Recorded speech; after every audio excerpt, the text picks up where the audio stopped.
तुम्ही परत बोलवायचे नाही, पण आमचा एक एक रुपया माझ्या बापानं अंगाला चिर पडेपर्यंत उसाला पाणी भरलंय, आणि तुम्ही जर रम्मी खेळत असाल त्या विधानसभेचा खर्च आम्ही करतोय. कोण करतोय?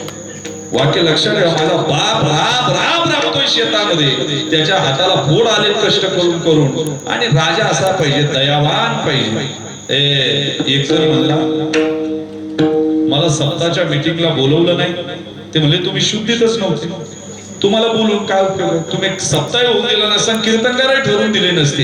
अशांना काय करावं? जया श्री कारभार बुद्धी सारथयाची.